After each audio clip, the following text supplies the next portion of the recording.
Morning decisions. How about a creamy mocha frappuccino drink? Or sweet vanilla? Smooth caramel, maybe? Or a white chocolate mocha? Whichever you choose, delicious coffee awaits. Find Starbucks Frappuccino drinks wherever you buy your groceries. Hear that? That's now Crispy and McCrispy strips meeting Creamy Caesar sauce. Sounds extra crispy.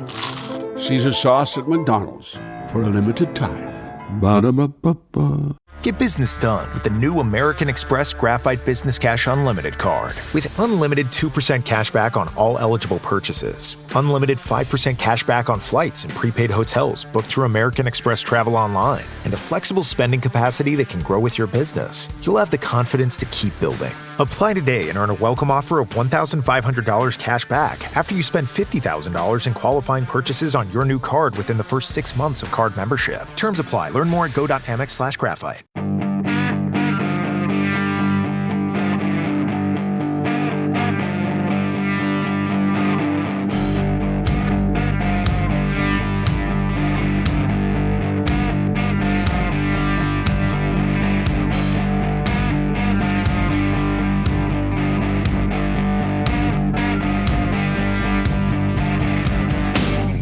What's happening, everyone? Welcome back. It's Jay Scott. It is The Hook Rocks, the ultimate rock community podcast. Thanks for tuning in. We always do appreciate when you stop by.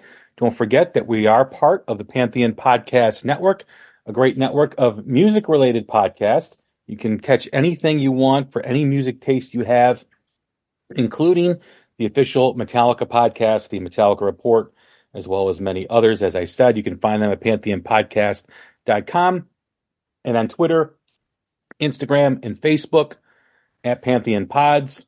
You can also find The Hook Rocks on all three of those platforms. So please check those out as well. Search up The Hook Rocks. Don't forget to subscribe, follow, whatever you need to do on any podcast platform. We are available. You can catch all our episodes wherever you do podcasts. And don't forget to write us a review whenever you're done listening to any episode, including this one. We've had some amazing artists and guests along the way to start the year. We've had Rick Emmett from Triumph. We've had Vinny Appice from Dio.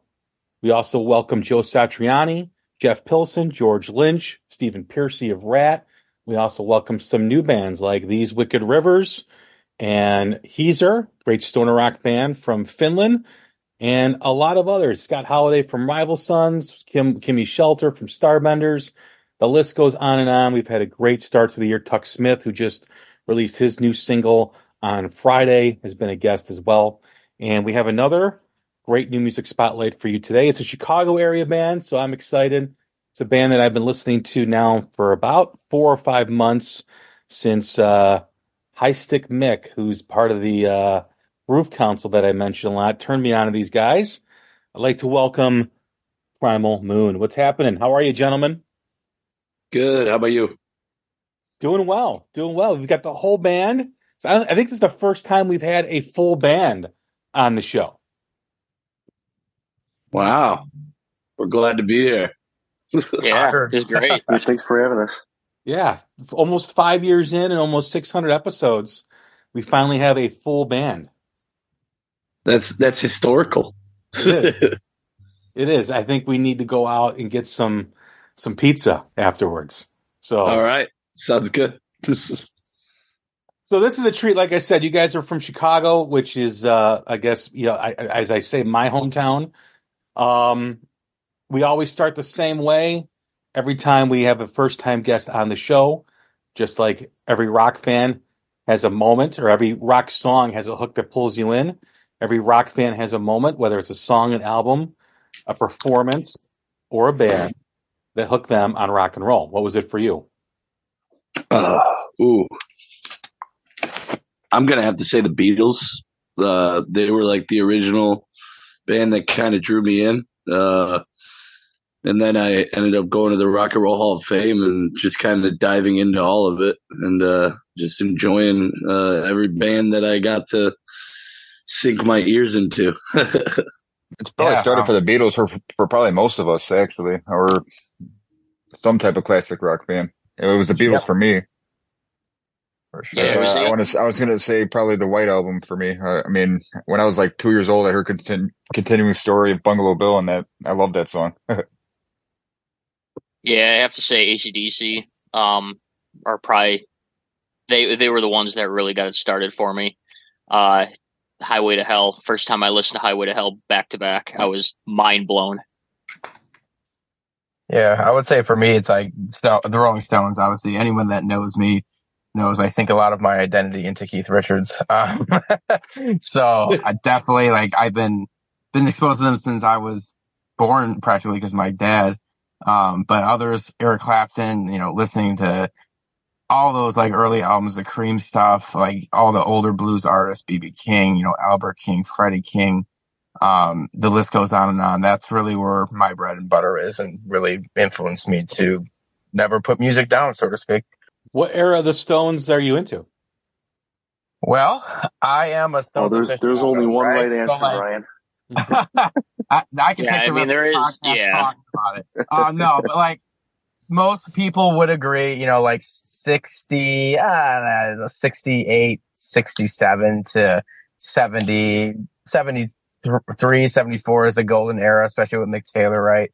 So that is one of my favorite eras, but I do also enjoy the later 70s, so the Some Girls era and things like that.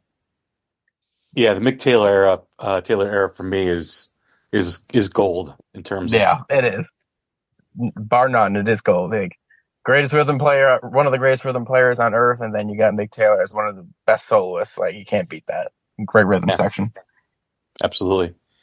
What about blues? I mean, I talk a lot about the Chicago blues and what it meant to me growing up here, and I was hearing blues probably when I was in the womb, and it didn't really resonate with me probably till maybe 7 years old, 5, 6, 7 years old, when I was young and I started to hear the differences in the artists and kind of recognize who they were. And then, of course, rock and roll came along for me. But was blues prevalent in all of your backgrounds in music? Ironically, actually, it came later for me. It really didn't come until high school for me. My bread and butter for a long time was a lot of the hard rock, heavy metal of the 70s and 80s, even the really, really obscure stuff. And then Brian turned me kind of onto more Buddy Guy, John Lee Hooker, and stuff like that. So it kind of turned me on to other ways of expressing yourself through music. Yeah. The same boat as Justin. When I grew up, funnily enough, I listened to a lot of pop music, that, Chicago station, B96, 103.5. That's all I really listened to. And then when I got into high school, I got very heavy into pop punk music, and I'm still very heavy into pop punk music now. But when Justin and I started hanging around with Brian, I would say that was kind of the changing, the pivotal change in both of our music tastes. Because then he introduced us to the Stones and Clapton and Freddie King, B.B. King, all that. And now, I couldn't imagine, I always listen to music from a blues perspective now, and I couldn't imagine not listening to it from that perspective. So it's just kind of funny, like Justin said, that him and I grew up having no blues background in the slightest, and now we play in a very blues-influenced band. Yeah, I can't necessarily say I had huge influence from blues. I listened to blues, but it was never something that I dove into ultimately. But I always wanted to sing it, so just kind of it felt like it was in my wheelhouse. Yeah, blues was always around in my house, but I never really knew or cared about it until I was probably about in high school for me. And then I started realizing, once I started getting into B.B. King, Buddy Guy, and Freddie King was later on, and Freddie King kind of opened up my whole world. I was like, holy crap, this is amazing, what blues is. And then after that, I started going into blues jams, and blues just took me on a whole different path. Cause I love blues now. It's in my soul. I feel it. I mean, yeah, I mean, like kind of what Luke said.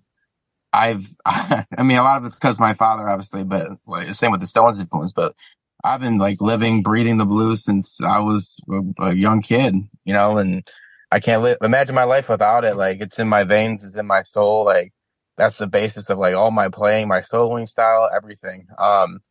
Honestly, like a quote by Keith Richards, he said it best. Like if you can't play the blues, you shouldn't be playing any form of popular music because it's really true. That's the root, like bar none. It really does exist in every music. I mean, you hear it in everything. I think for me, the biggest impact was the Blues Brothers. Being that it was in Chicago and filmed predominantly in Chicago, and the music. I mean, I was in it all that hard rock too, but the Blues Brothers really kind of gave it life because you weren't seeing videos for blues artists back then, right? You just heard the music coming from speakers. You didn't know what these guys looked like. At least I didn't at that age. And then the Blues Brothers came out, and it's like a 2 hour long video. It's essentially a musical when it comes down to it, and it had such an impact, and that was really the gateway. I mean, like I said, I had heard Buddy Guy and Muddy Waters, Howlin' Wolf, all these players, Magic Sam, who I'm a huge fan of, but it really was that movie that lifted the blues really more into my everyday just being of who I was with music. 100%. That's crazy. That is exactly how I feel. Cause that's growing up. A lot of music I saw was on like VH1 Classic. A lot of the music videos of a lot of the classic 80s bands and stuff, you had a visual of what everyone looked like. But with blues, it was a time when videos weren't a thing. The radio, you had 45s, you had a name on a little 45, and that's all you had to go off of. And like you said, Blues Brothers gives you that perfect, it gives you like all the stuff that you kind of resonate with the blues.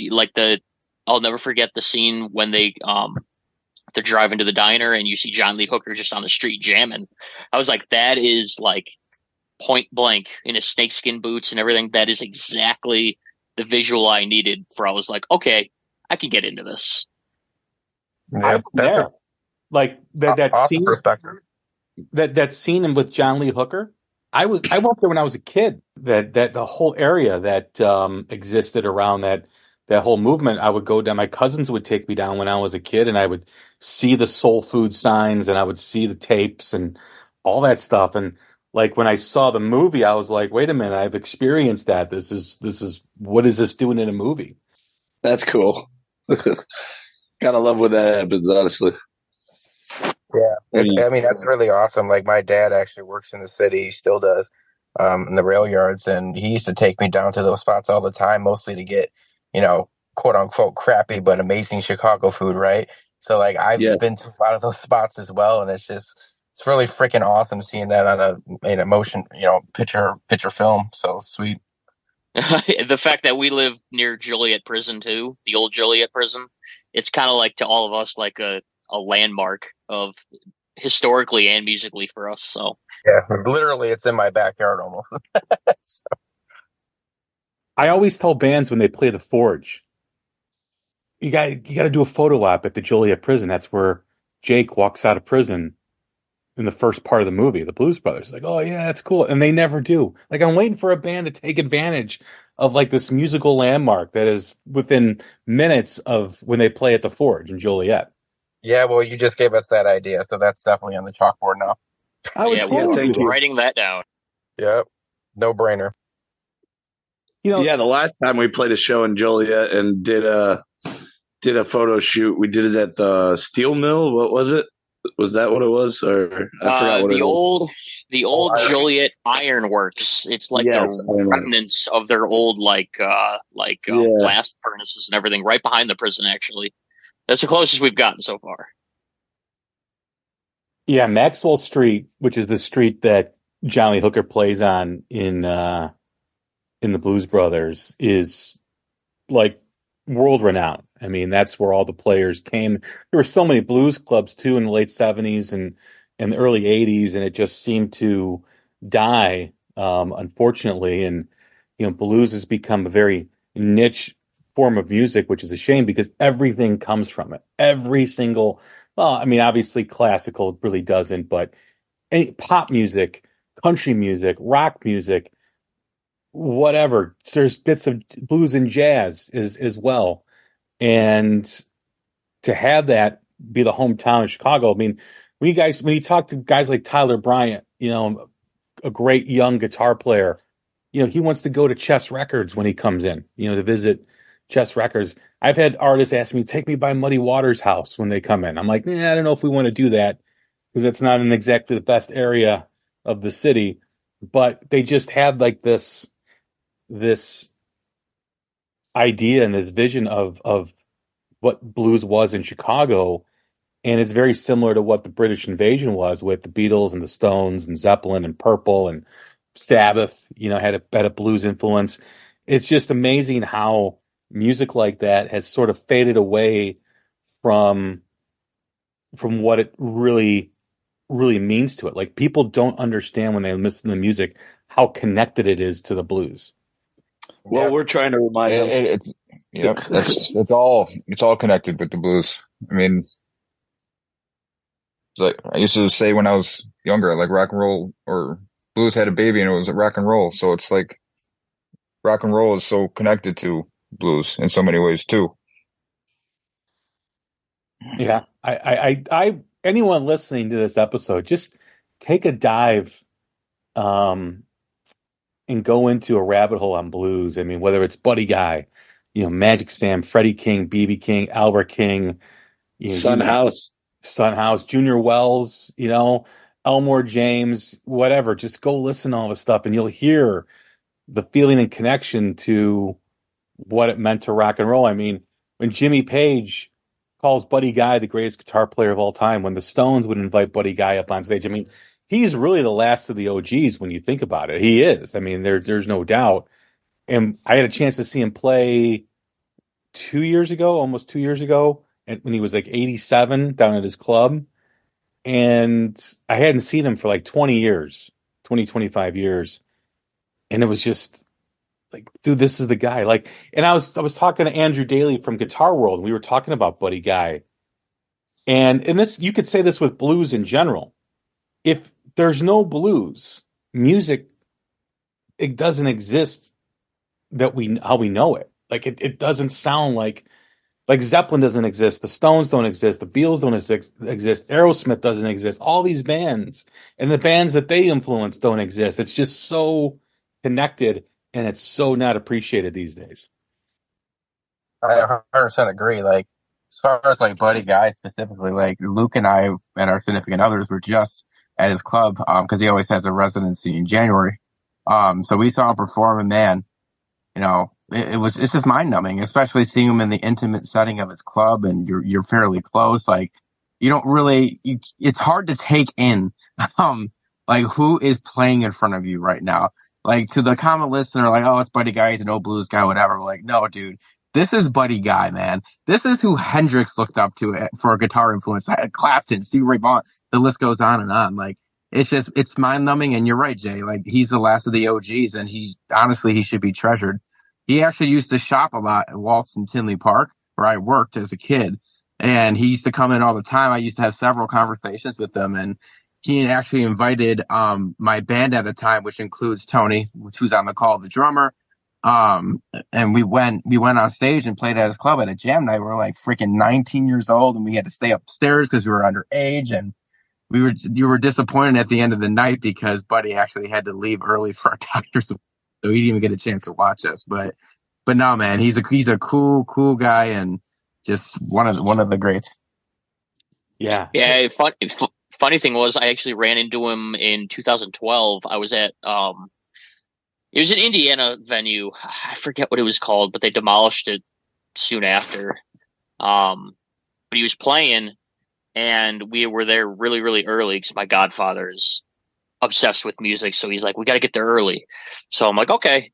And we get there early, and we're walking through the hall, and he walks through, and I'm like, oh, it's, I was a kid, and he signed a guitar strap for me, which I'm actually looking at right now. I'm like, The guy is truly genuine. It really is. He's one of the last ones that is that genuine because he knew how hard it was to come up from nothing. So yeah. Yeah, he tells the story that he didn't have running water. He didn't know what running water was until he was 14. Like, growing up in Louisiana. I mean, that's just amazing to think how he has seen history evolve, or how we've evolved throughout history, our country, through the eyes of, who are his direct descendants of slaves, and then moving up with the industrialized revolution up north into Chicago. I mean, I forget who I told. I was talking to, who was it? Chris Voss from the record company. And he was on the show like 5-6 months ago. And we were talking like somebody needs to sit in a room with Buddy Guy with just a light and him and have him tell stories.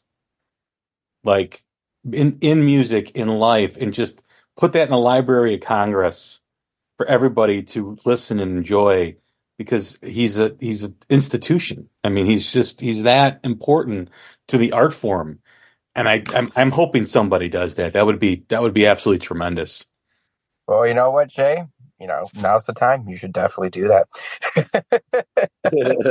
That would be amazing. Like, I agree wholeheartedly. That guy is, he's a national treasure, to put it humbly. He is. Like, so many stories, like so many things he could tell us about anybody in the music business, and like you said, life in general is freaking amazing. That part in the club too, where he's got Jeff Beck, because I went to his club. The last time I was at his club was about a week after Jeff Beck had died. And on the wall, he's got the Beck guitar next to the Stevie Ray Vaughan guitar. And it's a pretty heavy moment when you think about it. Like, you're in Buddy Guy's club, going to see Buddy Guy, and on the wall there are two guitars autographed, one by Jeff Beck, one by Stevie Ray Vaughan. You know he didn't buy those. You know both those guys signed those for Buddy. And they're on the wall, and you're like, this is like such a moment to see these two guitars next to each other, knowing how important each guitar player was, and to have them on the wall together, knowing that they will no longer play ever again. It's a crazy moment. Yeah, it's kind of crazy that Buddy was there before them. Right? Yeah. That's the craziest part, and he's still kicking. How about that moment in Blues Brothers when Joe Walsh is in the movie at the end? Oh, I love Joe Walsh. Most people probably don't even realize that. So thank you for bringing that up. I always bring that up to people. They're like, what do you mean Joe Walsh was in the Blues Brothers? I'm like, yeah, in the last scene in the jail. He's the one banging the cup on the table. They're like, I got to rewatch that. I'm like, you obviously didn't watch it the first time if you don't know he was in there. So exactly. Well, because Walsh and Belushi had a huge history together. Yeah, absolutely. Oh yeah, Belushi. He had a taste for music. I'm telling you. Yeah. He had a taste for a lot of things. That's fair. But if we're talking music taste, it's funny. He one of my favorite punk bands he drummed for briefly. They were called the Dead Boys. I believe he played like a gig or two with them, and I think it's on YouTube somewhere. It's just wild to think. I'm like, this guy that was like in the Blues Brothers and stuff. I'm like, he had a penchant for music. So Belushi too. I mean, I could say he's even an influence on me in some parts too, just the more positive ones. Well, I think Belushi really rejuvenated blues at that point with the whole Blues Brothers act on SNL and then the movie. And you could say all these artists, like we just mentioned, of course, they influence so many, but Belushi and Aykroyd really brought it back for a time being, gave it probably another 10 years of life, maybe a little longer than that. And, very important for him to do that in terms of recognizing and appreciating these blues artists. And I always enjoy the story Joe Walsh tells where I think they were all coked out one night, him and Belushi, and they took the wallpaper off in their hotel room that they were at, and they re-wallpapered their hotel room while they were all on a coke binge, which I highly don't recommend anybody go on a coke binge. I've never done it myself, but it doesn't sound like it's a great thing to do. However, knowing It's that not. Joe Walsh and John Belushi changed and hung wallpaper in a hotel room on a coke binge is a remarkable story. That is too funny. They had nothing better to do. Yeah, I can speak for all of us when I say no comment. So let's get into Primal Moon. I mean, you guys are in Chicago. How did you guys all find each other? Tony, kick it off. Yeah, I'm like always the one that tells the story. Just to make a super long story not as long. Basically, like we had all kind of played with each other in different bands. Especially me and Brian have been playing in pretty much every band we've ever been in. It's been him and I mixed with other people. Justin was with us at one point, then he left, and Luke came in, and then Luke left, and then eventually, Luke and Joe were playing in a band together that was unfortunately falling apart at the same time that Brian and I were trying to start a new band. And, Luke came back and was playing bass, and we said, man, we need a singer. So Joe, we ended up hooking up with Joe. That was about 5 years ago. And then we were playing, and all along we're like, man, it'd be great if we had another guitar player. And, we reached out to Justin about a little over a year ago.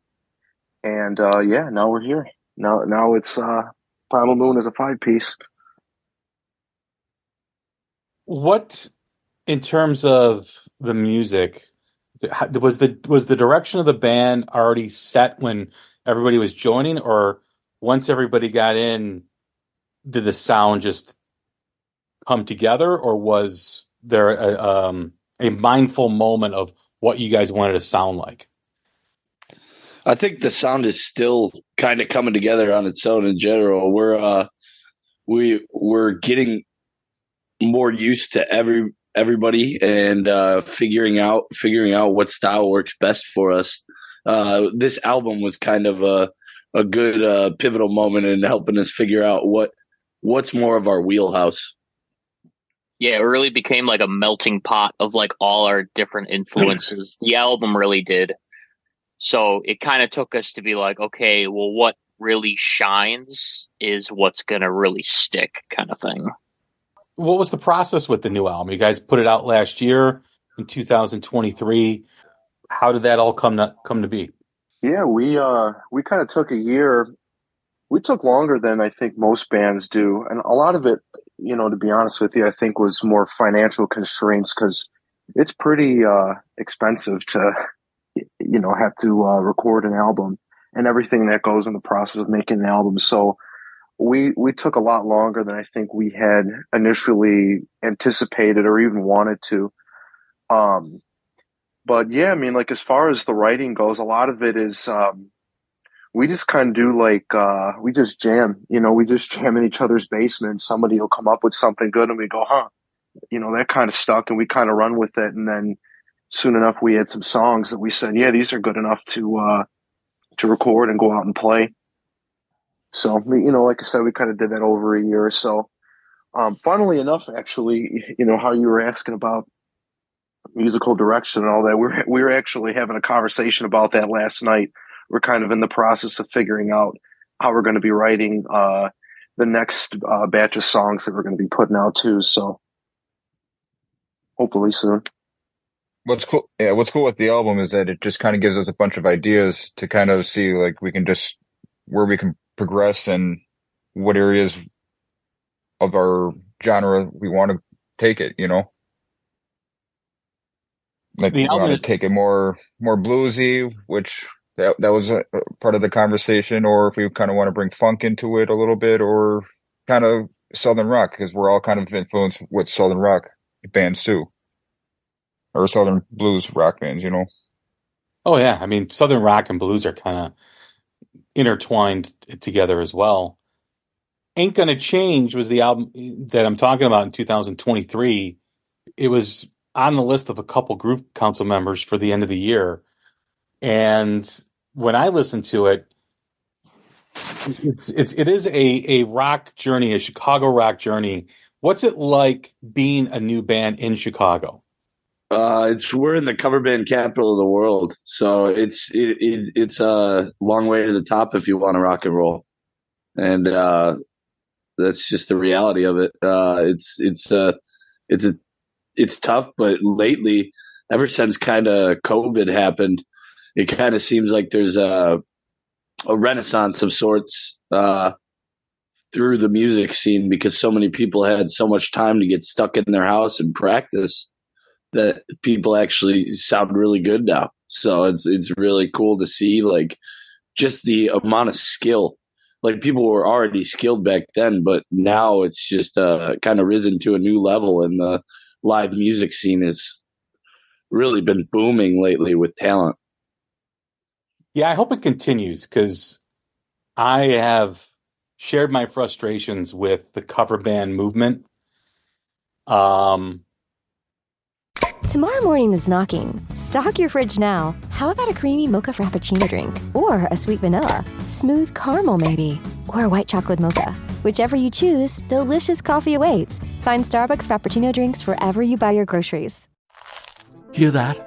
That's now Crispy and McCrispy Strips meeting Creamy Caesar Sauce. Sounds extra crispy. Caesar Sauce at McDonald's for a limited time. Ba-da-ba-ba-ba. Get business done with the new American Express Graphite Business Cash Unlimited card. With unlimited 2% cash back on all eligible purchases. Unlimited 5% cash back on flights and prepaid hotels booked through American Express Travel Online. And a flexible spending capacity that can grow with your business. You'll have the confidence to keep building. Apply today and earn a welcome offer of $1,500 cash back after you spend $50,000 in qualifying purchases on your new card within the first 6 months of card membership. Terms apply. Learn more at go.amex/graphite. I can't stand cover bands. I think they all have a place.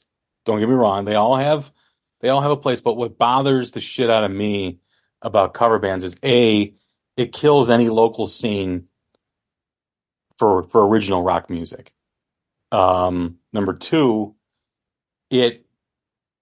cover bands are not what they were when I was younger, right? Cover bands now are all smoke and mirrors. Most cover bands aren't even playing the music, they're playing to a track now, which is embarrassing.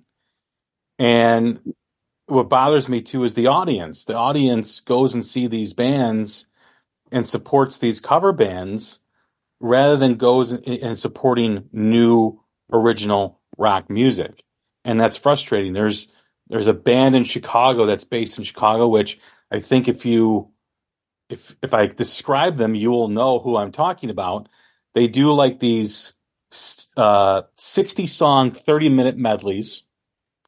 And they have these video screens in the back where the videos of the songs are playing from the 80s and whatever. And they jump from song to song for 30 minutes. The crowd loves it. I can't stand it. And it's quite evident that they're not playing the music live because they're playing to a track, because the only way you can play that many songs spliced up and be in time with the video on the screen is if you actually play to a track. It's virtually impossible to do what they do, just play organically. There is a company in Chicago that's a German-based company. That when I heard this from them, sorry, I'm going off on a tangent, but anytime every time someone brings up cover bands, I cringe. There's a company that is a German-based company, and I was told this because a friend of mine spoke with them at NAMM in LA this past January. And they have a module that is created that you plug into your laptop, and you plug your guitar, all that stuff into your laptop, into the amp.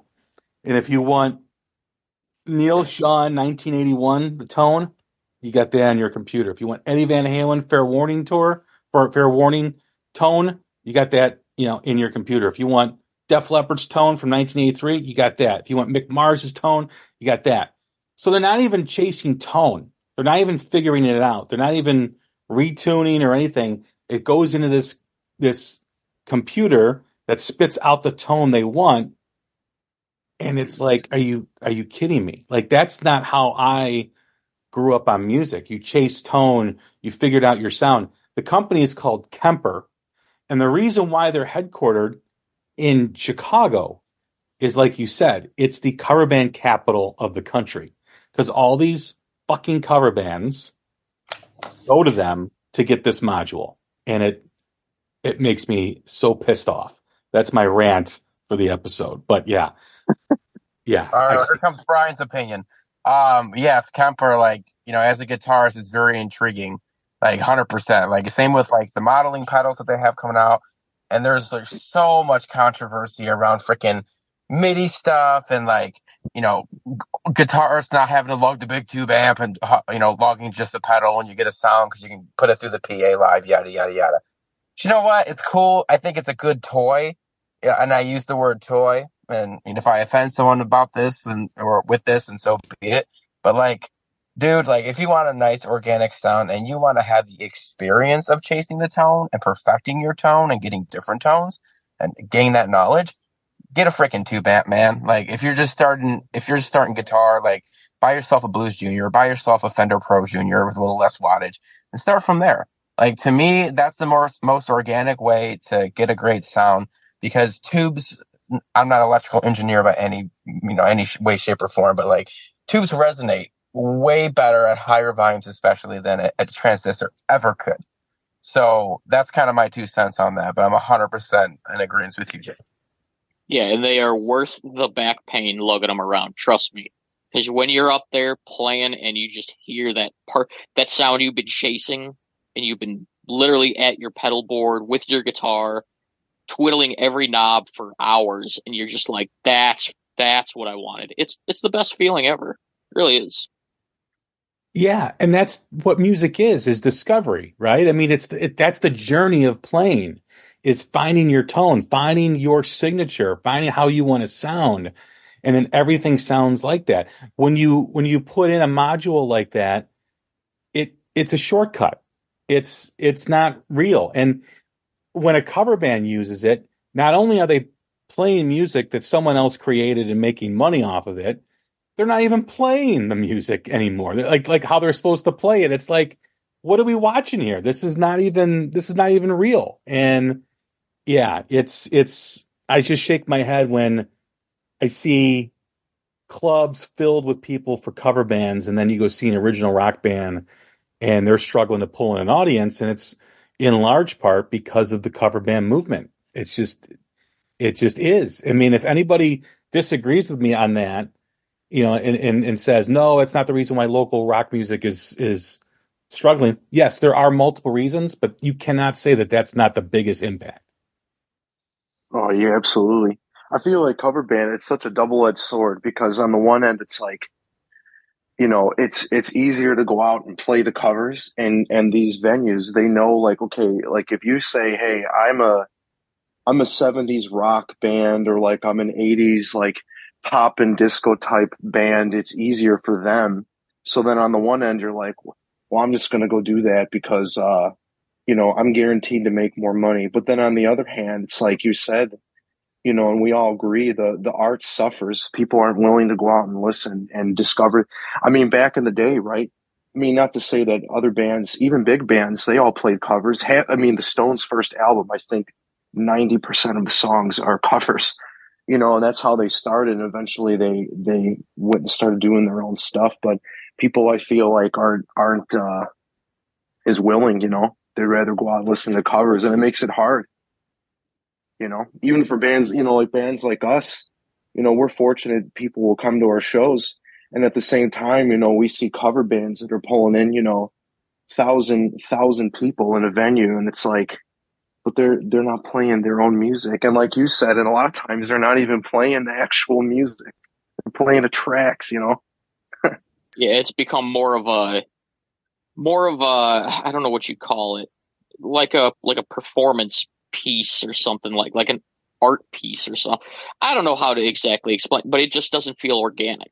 It doesn't feel like, like the heart is there. That's the only thing. It just feels more like your life's not on the line. Like when we're playing, we play like literally we're doing this or we die. So you gotta have that full heart in it, and you don't get that a lot with a lot of that kind of stuff. Yeah, as I said, there's a place for a cover band, right? I mean, there is, but Nashville. well, yeah, I mean, on Broadway and stuff like that, certainly, but there is a place, like there's weddings and there's parties and stuff like that, that if you want to have some familiar music for people to come to your celebration, that's one thing, or whatever, have it one night a week at a club on like a Tuesday or something like that, that's fine. But when it becomes more popular than original rock music, that's when it becomes a problem. That's when it becomes a real struggle, especially for bands like yourselves who are playing original rock music, who are creating, who are chasing a sound, who are building music, writing music, thinking of ways to create, like we talked about earlier in the interview, like you're thinking about your next album and what that's going to sound like. That's beauty of music, the discovery, the journey, all that stuff. And that stuff is throttled by cover bands because it's like the club owner says, well, I could hire this original rock band and 25-30% of the people are going to show up that I would have a full house if some popular cover band played and people came and drank and whatever, I'd make more money. And I don't fault the club owner for thinking that way because he has to run his business. It's just a sad state because I remember a day when you could walk into a club and see original rock music by a band in Chicago that was playing and the place would be full. And I want that back. I want that back for the genre, for music in general, because I think music is healthier when local original rock scenes are thriving. I agree. Very much so. And I'm hopeful that it's on the uptick in that sense because it seems to be. People are starting to get more and more into music. Again, original music. Not even necessarily original thought because all thoughts are borrowed, but at the same time, it's kind of a beautiful thing to start seeing people actually take a chance on a new band. And the cool part is like lately we've just been seeing people sing our lyrics, like jam to our song, and I don't know, it just gives you that boost. Like maybe cover bands will be covering us one day. And that would be kind of cool. That would be awesome. I would be all for that. Getting back into the album, when you guys went on this journey to create this album and put forth the music, how long were these songs sitting around? I mean, I know you guys had the EP previous to that, but from the EP to this, what was the process like for you guys? Some of the songs were even like our first songs that we ever wrote, like back like 4 or 5 years ago, and that we were just like, hey, let's finally record this one. But, yeah, Paralyzed was one of them. Yeah, Paralyzed was that one, but one of them we came up right in the studio. We were just warming up in the studio, and we're like, hey, that sounds like a cool song. Record this real quick. And that was our song, "Wine and Dine" off that. All that was just a warm up for the guy recording us. His name is Brian as well. It was a sound check, actually, wasn't it? Or like we were just like a warm up. Yeah, just to like make sure the levels were good. And we happened to come up with this song, and we came back like a month later, and we're like, "Hey, remember that sound check? We're here to record it now." And now it's like a whole song. That's got to be a cool moment when you have something like that, the spontaneity that develops into a real song. That's kind of what happens with all of our songs. We kind of just like someone throws a riff out and then we just freestyle. That's kind of been the process for almost every single one of them, except for maybe two. But yeah, that's been the writing process, just freestyle, free verse. You mentioned you're still chasing a sound, especially with, working a new batch of songs coming soon. What is that process like? Why are you still chasing it? Why haven't you settled on the sound that you have in this latest album? I personally think settling on a sound. I don't think we'll ever be fully settled on a sound. I think we may be going in a different, like a proper direction that we'd like to go in, but I don't know if we'll ever fully settle. And I don't think it's about fully settling. I think music is a lifetime of learning and a lifetime of growing your sound into your age. Like how you age is how your music ages, and where that goes is where you go in life. What it really feels like, I'm always chasing a certain sound. Like I just want to keep finding something more where I can take it. Yeah, same. It's like some days I'm like, kind of in a Judas Priest mood, and then tomorrow it's like, no, I'm in like a White Stripes mood, and it influences your playing. So when you're sitting down and just coming up with riffs and stuff, it it really helps like whatever you're listening to at the time, or like I'm listening to a lot of Leonard Skinner or something. So it kind of influences how you kind of think when you're writing very subconsciously. So like Joe and Luke said, you're always kind of chasing sounds because especially whatever you're listening to at the time too, it's like, oh, I'm kind of influenced by that right now or this right now. So it kind of happens that way too. Yeah, I agree. Like, especially what Joe said, that like obviously that resonates. Like, it's never going to be a set sound. Like, oh, we're never going to all stand up simultaneously and go, you know what, guys, that's it. We're just going to play this for the rest of our lives. No band really does that. Well, at least a long time successful band, no one really does that, right? They're always constantly changing, evolving. But Unless you're AC/DC, but they do it on purpose. right, but you know what? I mean that's one example where they're damn good at it, and they just go full send at it, and that's it. And that's Exactly. great. It's very rare, but it's true. But no, like music in general, like not just playing it, but listening to it, creating it. This is a lifetime affair. Like that's the best part about being an artist. It's a constant involvement and constant learning, and it's just a really cool thing to get into because of all that. I think we'd be I think bored. I if we think I didn't think do it's that. yeah, I think it's a little bit of we're all trying. You got to try to play to each other's how everybody else plays too. You got to adapt to other influences, I guess, because everybody's influence in their own ways too. It's almost like a Venn diagram, right? Especially for Right. songwriting. You take everything and try to put it all together. The center, that is when you do that and you really take the tip of the iceberg of each person's influences and find the commonalities. To me, that's when you strike gold. That's when the sounds the best, and that's where we're most in our element. And for our example, like our previous talks, like as of recent, it's definitely blues, southern rock, stuff like that. I mean, dare I would say even folk and a little bit of country, just because of that southern aspect as well, southern rock aspect. It's amazing how the creative process works differently for different bands. I mean, I was told a long time ago that the most stressful time for a band is when everybody starts talking about the new album and everybody brings in ideas because everybody loves their ideas, but not everyone else in the band loves their ideas. So is that like with you guys too, where everybody kind of comes to the table and you kind of got to put aside your personal feelings and kind of just hone in on what you think is best for Primal Moon? Yeah, I would say so. Yeah. Oh yeah, totally.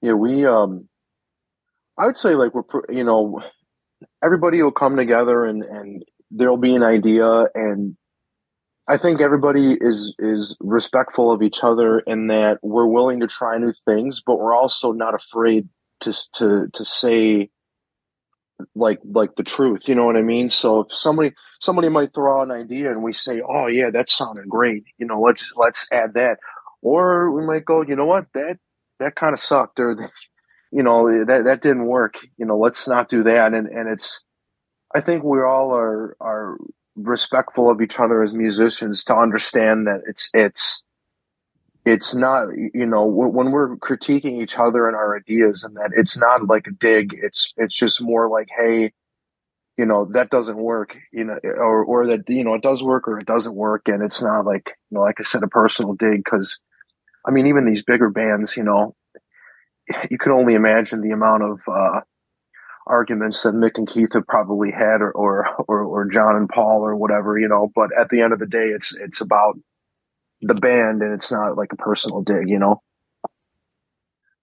Yeah, and as I said, you got to put away personal connection sometimes to do what's right for the band, and that sometimes it's harder for other bands than others. But it's kind of a interesting moment that every band faces when you start to record and you start to bring in ideas, and maybe that idea might work, maybe not work at that time, but the idea may work another album or two down the road, and that's happened. I mean, you think about Led Zeppelin, you think about Physical Graffiti. A lot of those songs were taken from other sessions that didn't make the albums that collectively that album is considered their best ever. And that's pretty cool. Absolutely. Even the Beatles, they have a song off Let It Be called One After 909 that they actually recorded in 1963. Totally different. It was very, their style at that time, that very bubblegum poppy rock and roll music that they were playing at the time. And they waited until the last album and then rehashed the song and brought it into a different light. What about for you guys in terms of getting out and playing in other places? Have you guys played a lot of stuff outside of Chicago? Yeah. We play like the far reaches all the way to the kind of like the sticks of areas. We played in Indiana and Wisconsin. We're getting ready to play a cannabis festival in Michigan, and we're kind of plotting a tour around that because the next day we're gonna try to go to Cleveland, and then the last day we're gonna play the Cubby Bear in Chicago. So that's kind of gonna be our first little test at a tour. That sounds exciting, because that's in the Midwest too as well, and there's a lot of rock fans in the Midwest, and those are great areas. Cleveland, Michigan, Indiana, Wisconsin are always good places for rock bands to play. Minnesota, I've heard a lot of great things too about. Rock is still thriving in that area as well. Oh yeah. What about being independent? Is that something that, a lot of bands years ago were chasing a record deal, and record deals aren't really what they used to be as they are now. And, you're getting in bed with people that may not have your best interest. Is that something that you guys want to maintain? Obviously, is your independence. What do you guys feel about that? I'd like to maintain a semblance of independence, but if money is there and the contract is right, then maybe it would be interesting. Just because honestly, the main thing is the finance. It's hard to finance a band, and if we can find that route through a good label, like a reputable, solid label, then we're totally for it. But if not, like I would still like to maintain the independence that we write our own songs, that we don't have to listen to too much critique from a label, rather than let us play our music. That's kind of what I wouldn't mind. Yeah, I agree too. It's hard. It's so hard being an independent musician. It doesn't matter what genre. Doesn't matter if you're a solo artist or if you're a huge 20-person band. Every one of us is in the same boat.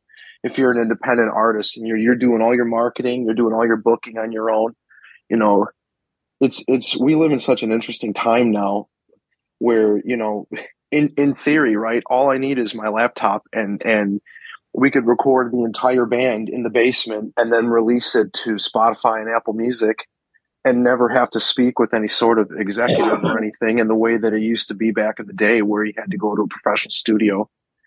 And I think that presents a unique challenge for us. But yeah, I think ultimately if we could find the right kind of label that would allow us independence while also supporting, being able to support us in the ways that we're looking for. I think that would be sick.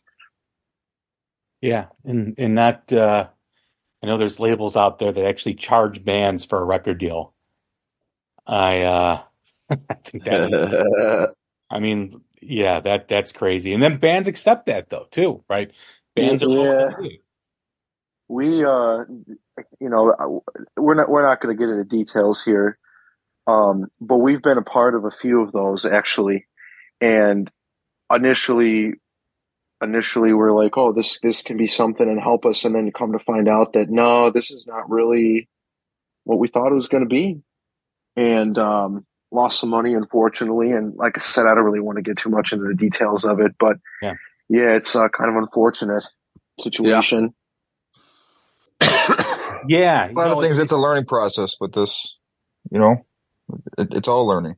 it is Yeah. it's a learning process, and when you run into a situation like that, it's unfortunate because those labels really prey on your desire, right? I mean, you want a record deal, you want to believe someone's going to back you and do all these things, and then they ask for money up front, and you don't see that as a red flag. You see it more as like, okay, but we need this opportunity, and then that opportunity becomes nothing in the end, and it's frustrating for bands that they have to go through that. But unfortunately, there are people that prey on the desire, and they take advantage of that.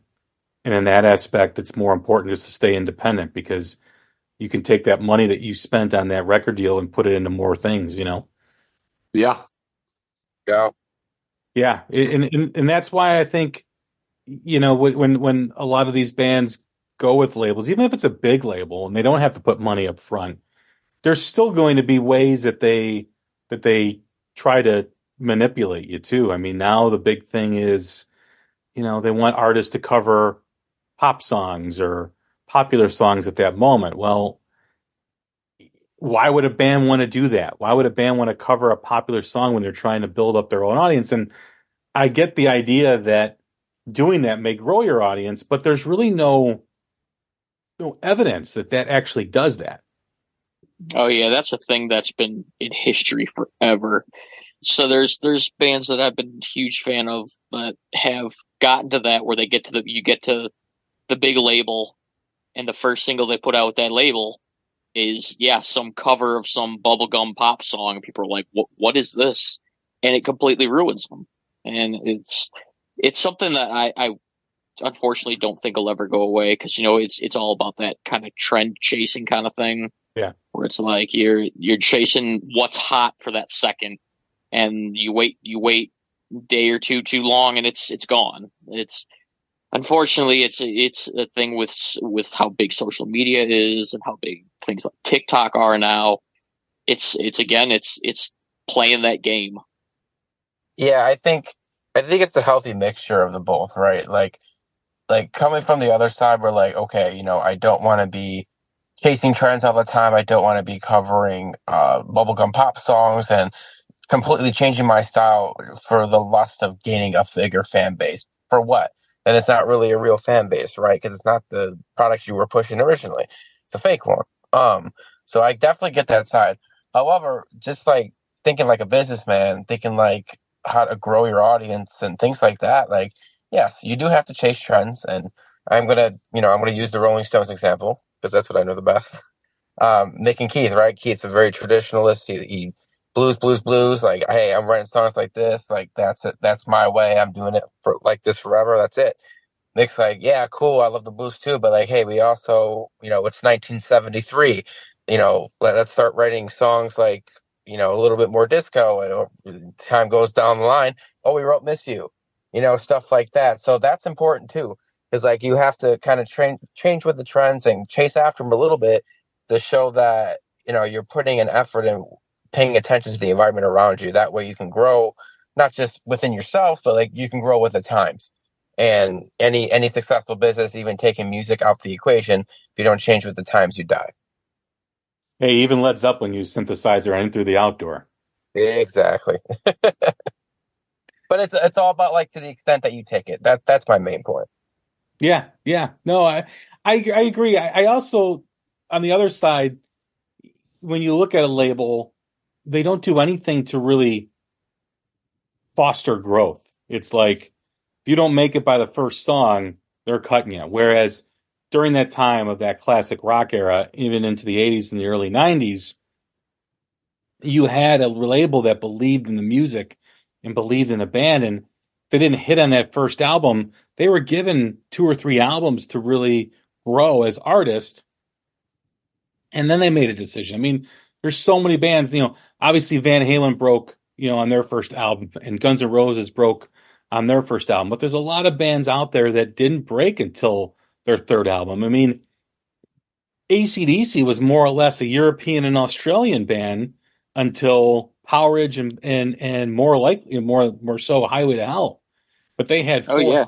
4 or 5 albums before that. I mean, Oh it's yeah, even a band like Kiss.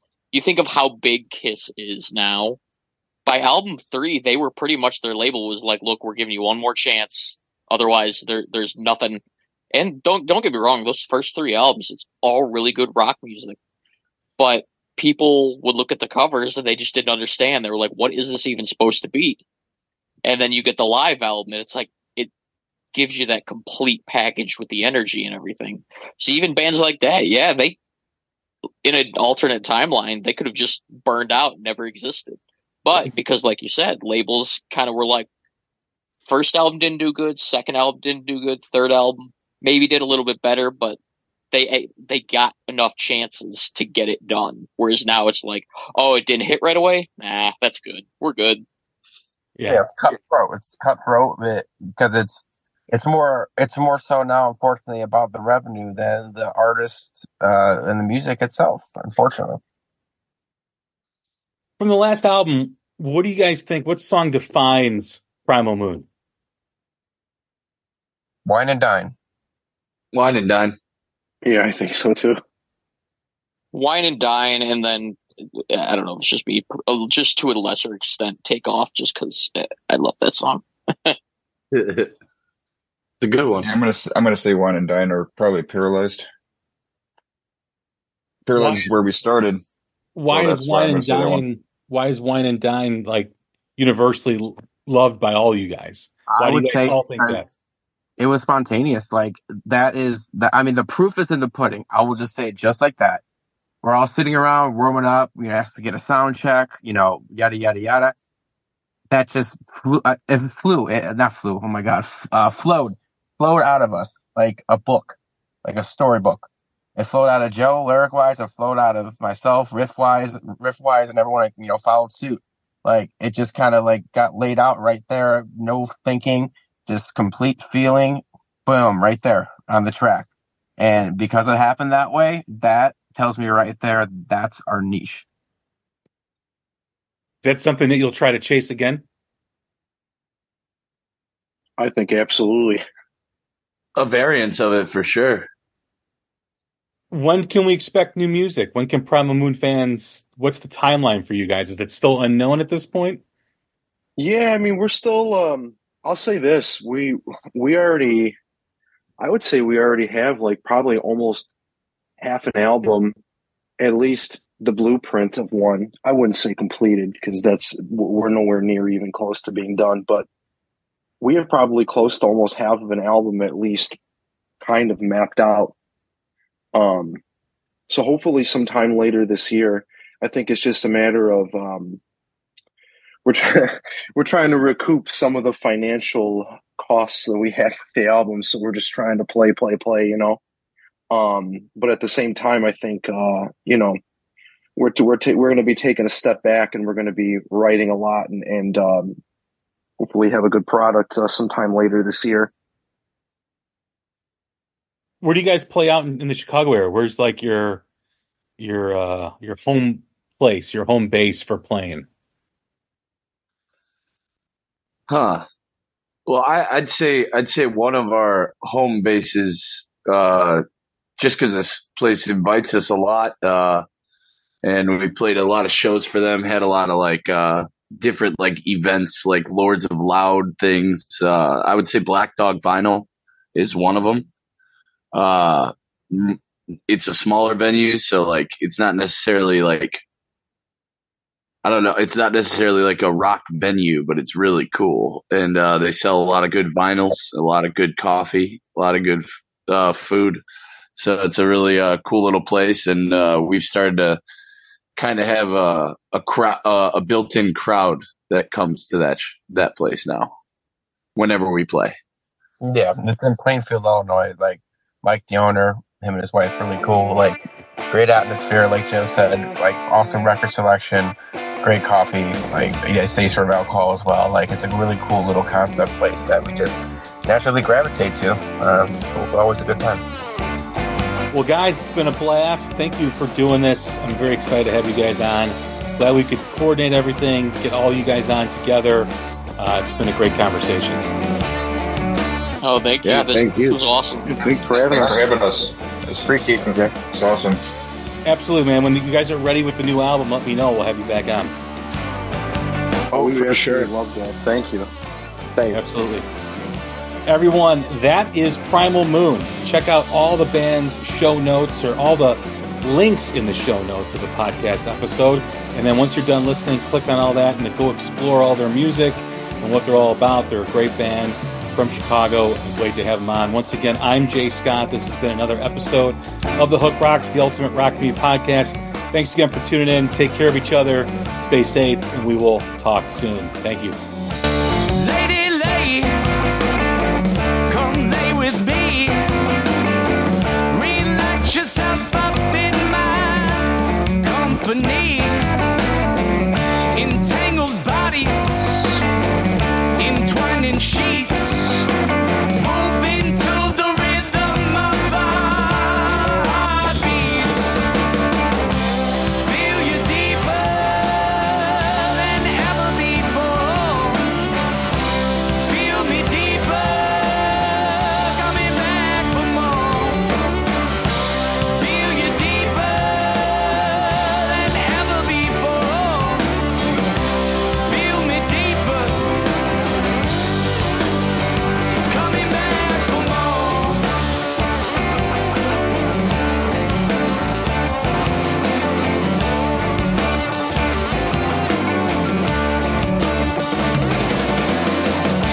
Please excuse this wine and dine. I'm just admiring all of your design. Ouch. This knee is killing me. But I can't stop training. The marathon is in 2 weeks. Let's get on ZocDoc and find a doctor to take a look at that for you. Okay. Here's a review. Dr. Craddock really takes his time. No, I don't have time. What about Dr. Charles? His patients say he can help find a quick fix, and he's in network. Great, now we're talking. Book it. Booked. 1 mile down, 19 to go. Bring it on. You've got options. Download the ZocDoc app today. I see you. Avatar: Fire and Ash is now streaming on Disney+. It's the film critics are calling the best Avatar yet. Go, go, go, go! A true epic and completely jaw-dropping. This is the only pure thing in this world. Return to Pandora on Disney+. It will be an adventure for the whole family. And watch the Oscar-winning phenomenon at home. This is sick! Avatar: Fire and Ash, now streaming on Disney+.